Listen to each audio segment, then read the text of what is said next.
राजस्थान के रेतीले गांव में जन्मी कमला की जिंदगी मिट्टी की गरीबी और सपनों के अंधकार में बंधी हुई थी।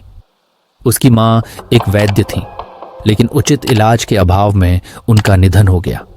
यह घटना कमला के जीवन की दिशा तय करने वाली थी। कमला ने ठान लिया कि वह डॉक्टर बनेगी और दूसरों के जीवन को बचाएगी, लेकिन यह सपना इतना आसान नहीं था। कमला की पढ़ाई कच्चे मकान की टूटी खिड़की के पास बैठकर शुरू हुई। उसकी मां ने उसे जड़ी बूटियों का ज्ञान दिया था और वह गांव वालों की छोटी मोटी बीमारियां ठीक कर देती थी। लोग उसे चमत्कारी बच्ची कहने लगे। एक दिन जब वह जंगल में जड़ी बूटियां ढूंढने गई, उसे वहां एक पुरानी बूटियां मिली। वह धूल से ढकी हुई थी, लेकिन उस पर लिखे शब्द उसे साफ दिखाई दिए, जो खोलेगा उसे सब मिलेगा, पर हर सौगात की कीमत होगी। कमला ने इसे अपने घर ले जाकर संभाल कर रखा। तो जब तक कमला इन बटिया को संभाल कर रखती है, तब तक आप वीडियो को लाइक करो और चैनल को सब्सक्राइब करो और कमेंट करना तो बिल्कुल मत भूलना। तो चलिए अब कमला की कहानी में वापस आती है, लेकिन उसने इसे खोलने की हिम्मत नहीं की। गांव के सरपंच ने कमला की मेहनत देखी और उसे एक स्थानीय एनजीओ से जोड़ दिया। कमला को जयपुर में मेडिकल कॉलेज में पढ़ाई का मौका मिला।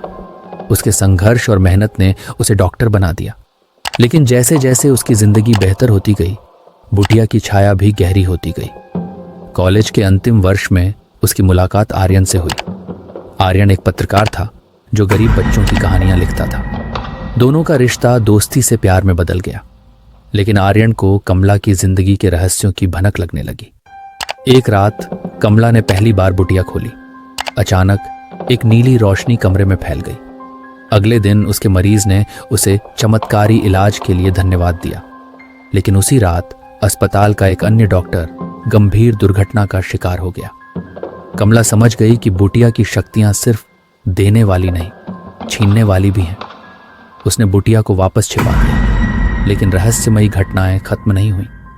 आर्यन ने बुटिया के बारे में जानने की कोशिश की। उसने कमला से इसे खोलने की मिन्नत की, लेकिन कमला ने मना कर दिया। एक दिन आर्यन ने चुपके से बुटिया खोल दी। तभी एक काली छाया प्रकट हुई। वह छाया माया नामक एक आत्मा थी। माया ने खुलासा किया कि वह एक वैद्य थी जिसे गांव वालों ने धोखे से मारकर इस बुटिया में कैद कर दिया था। ये बुटिया हर बार कुछ अच्छा देती है, लेकिन बदले में किसी की खुशियां छीन लेती है, उसने कहा। कमला ने बुटिया को नष्ट करने की योजना बनाई। माया ने उसे चेतावनी दी, अगर तुमने इसे नष्ट किया तो वह व्यक्ति जो तुम्हारे दिल के सबसे करीब है उसे खो दोगी। कमला ने आर्यन को समझाने की कोशिश की, लेकिन आर्यन ने खुद को कुर्बान करने का फैसला किया। उसने कहा, अगर यह बुटिया हमारी जिंदगी बर्बाद कर रही है तो इसे खत्म करना ही होगा। कमला ने बुटिया को आग में फेंक दिया। अचानक एक जोरदार धमाका हुआ। जब कमला होश में आई तो उसने पाया कि आर्यन गायब था। कमरे में केवल बुटिया का अधजला ढांचा पड़ा था। अंत में एक बच्चे को जंगल में उसी बुटिया को उठाते हुए दिखाया गया। बुटिया के अंदर से एक धीमी आवाज आई। यह कहानी अभी खत्म नहीं हुई है। पहले भाग में बुटिया को नष्ट करने की कोशिश के दौरान आर्यन का अचानक गायब होना कमला के जीवन में एक खालीपन छोड़ गया। वह डॉक्टर बनी, लेकिन हर दिन उसकी आंखें आर्यन की तलाश में भटकती। उसने बुटिया के रहस्यों को और गहराई से समझने का निर्णय लिया, ताकि आर्यन को वापस लाया जा सके। गांव के बुजुर्गों ने उसे बताया कि ऐसी बुटियां शापित शक्तियों से जुड़ी होती हैं और इनसे छुटकारा पाना आसान नहीं होता। कमला ने अपनी मेडिकल प्रैक्टिस को जारी रखा, लेकिन उसके अंदर एक तूफान था। आर्यन की यादें और बुटिया का रहस्य उसे चैन से जीने नहीं दे रहे थे। तभी उसे खबर मिली कि किसी दूर के गांव में एक और बुटिया मिली है, जिसे खोलने के बाद अजीब घटनाएं हो रही हैं।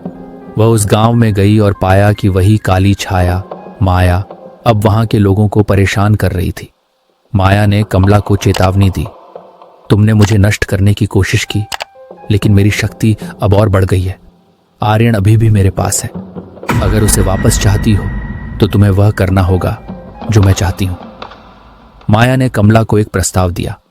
उसने कहा कि वह आर्यन को वापस लौटा सकती है, लेकिन इसके बदले कमला को 3 चमत्कार करने होंगे। ये चमत्कार केवल बुटिया की शक्ति से ही संभव थे, लेकिन हर चमत्कार की एक कीमत थी।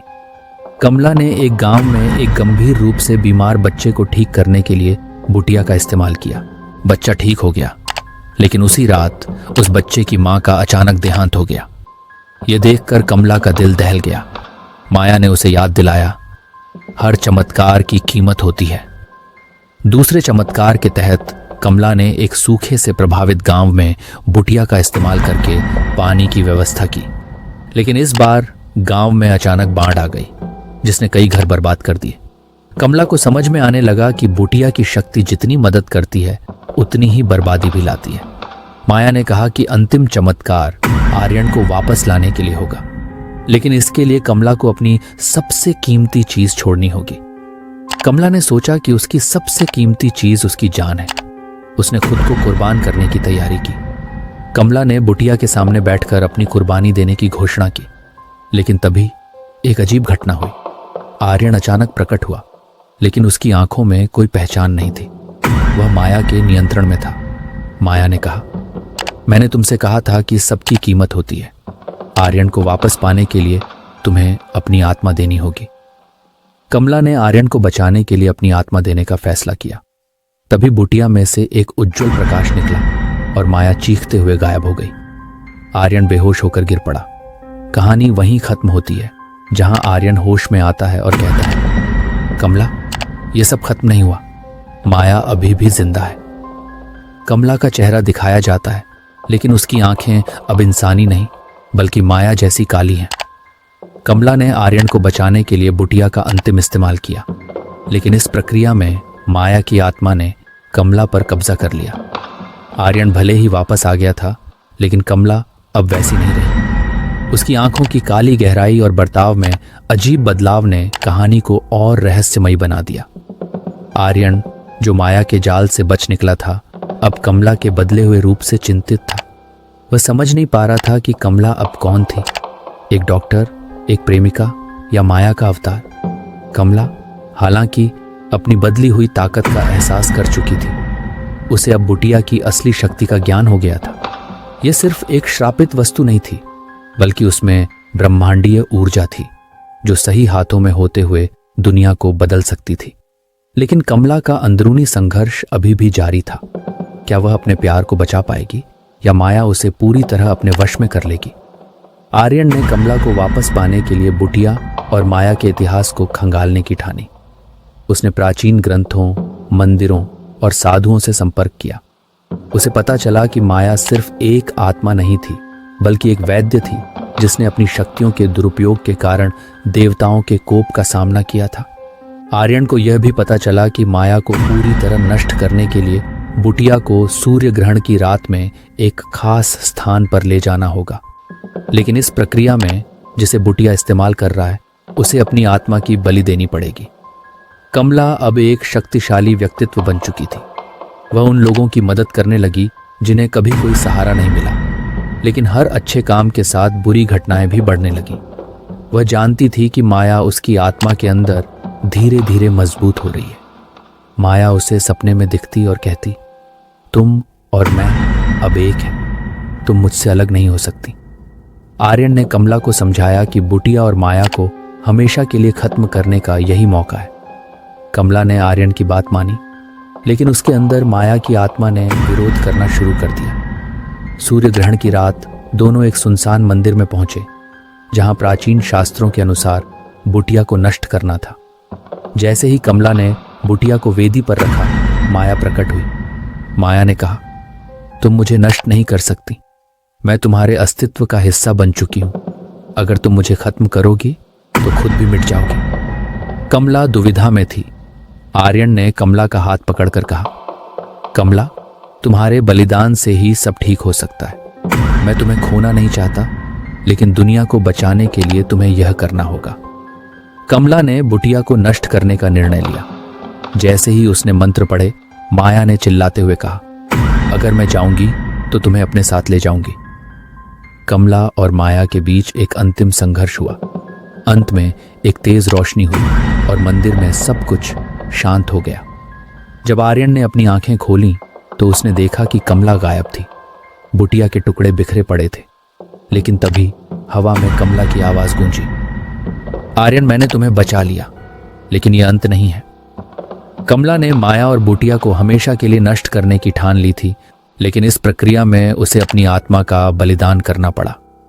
आर्यन ने कमला को बचाने की कोशिश की, लेकिन माया की चेतावनी ने सस्पेंस बढ़ा दिया। क्या यह सचमुच अंत था या कहानी में कुछ और बाकी था? सूर्य ग्रहण के बाद आर्यन ने बुटिया के टूटे हुए टुकड़ों को इकट्ठा किया। उसने महसूस किया कि कमला की आत्मा पूरी तरह नष्ट नहीं हुई थी। बुटिया के अंदर उसकी ऊर्जा बची हुई थी। आर्यन ने ठान लिया कि वह किसी भी तरह कमला को वापस लाएगा। एक पुराने साधु ने आर्यन को बताया, कमला ने बलिदान देकर माया को खत्म किया, लेकिन उसकी आत्मा अब एक अजीब दुनिया में फंसी हुई है। अगर तुम उसे बचाना चाहते हो तो तुम्हें उसी बुटिया के टुकड़ों से दरवाजा खोलना होगा। आर्यन ने साधु की मदद से बुटिया की अंतिम सच्चाई को समझा। माया सिर्फ एक श्रापित आत्मा नहीं थी, बल्कि वह एक प्राचीन योद्धा थी जिसने बुटिया के अंदर अमृता को कैद कर रखा था। माया को खत्म करने का अर्थ था कि बुटिया का चक्र हमेशा के लिए टूट जाएगा। लेकिन एक समस्या थी। अगर आर्यन ने कमला को वापस लाने की कोशिश की तो वह दुनिया को माया के श्राप के सामने असुरक्षित छोड़ देगा। आर्यन ने बुटिया के टुकड़ों से प्राचीन मंत्र पढ़े। जैसे ही वह मंत्र पूरा हुआ, एक दरवाजा प्रकट हुआ। उसमें से कमला की आवाज सुनाई दी, आर्यन, मुझे मत बुलाओ, मेरी कुर्बानी व्यर्थ मत जाने दो। माया खत्म हो चुकी है और मैं इस दुनिया का हिस्सा नहीं रह सकती। लेकिन आर्यन ने हार नहीं मानी। वह दरवाजे के अंदर गया, जहां उसे एक सुनसान जगह मिली। वहां कमला बैठी थी, लेकिन उसकी आंखें अब माया की तरह काली थीं। अगर तुम मुझे वापस लाओगे तो माया फिर लौट आएगी। तुम एक डॉक्टर को बचा सकते हो, लेकिन पूरी दुनिया को खतरे में डाल दोगे। आर्यन ने आंसुओं के साथ फैसला किया। उसने कमला को गले लगाया और कहा, तुमने हमेशा दूसरों की मदद के लिए अपनी जिंदगी लगाई, अब मुझे भी वही करना होगा। आर्यन ने दरवाजे को बंद करने का मंत्र पढ़ा, जिससे कमला की आत्मा हमेशा के लिए शांत हो गई। जब आर्यन वापस लौटा, उसने देखा कि बुटिया के टुकड़े पूरी तरह गायब हो चुके थे, लेकिन हवा में एक धीमी सी आवाज गूंजी, मैं खत्म नहीं हुई। आर्यन ने समझ लिया कि माया की ऊर्जा अब किसी और रूप में जीवित है। वह दुनिया को सुरक्षित रखने के लिए अपना जीवन समर्पित करने का निर्णय लेता है। तो दोस्तों, कैसी लगी यह कहानी? हमें कमेंट बॉक्स में जरूर बताइए और ऐसी इंटरेस्टिंग कहानियों के लिए इस चैनल को लाइक, शेयर, सब्सक्राइब करना बिल्कुल तो मिलते हैं एक और इंटरेस्टिंग कहानी के साथ। धन्यवाद।